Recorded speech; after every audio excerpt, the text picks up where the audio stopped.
श्री सतगुरु महाराज की जय।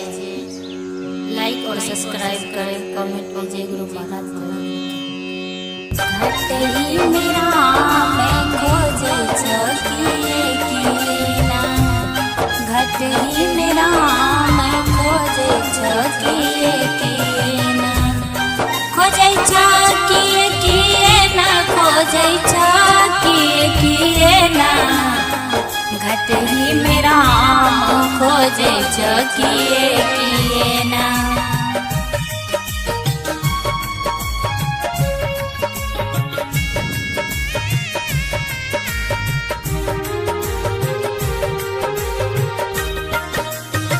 जैसे दूध में घियो बसते हैं, जैसे दूध में घियो बसते हैं, बिना रे पेरैने बिना रे मथैने निकलै किए ना, घट ही मेरा खोजे किए ना, घट ही मेरा खोजे किए ना।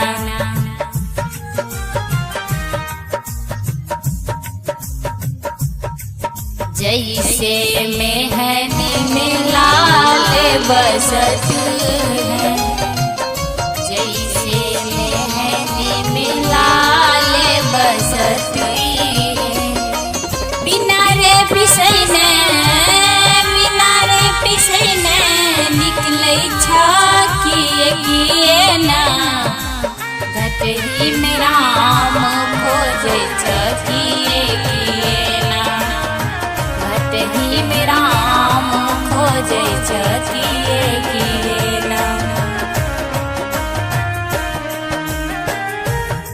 जैसे तिल में तेल बसत है, जैसे तिल में तेल बसत,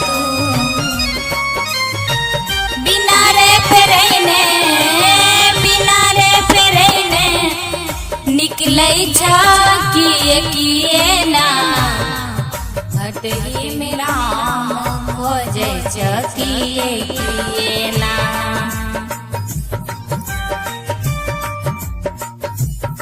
जैसे जीव में पीव बसते हैं, जैसे जीव में पीव बसते हैं,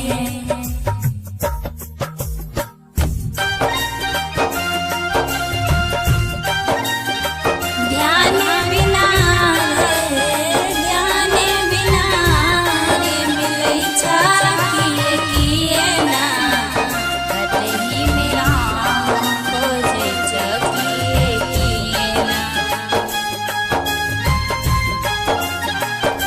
भगत कबीर सुनो भाई साधो, भगत कबीर सुनो भाई साधो, निस दिन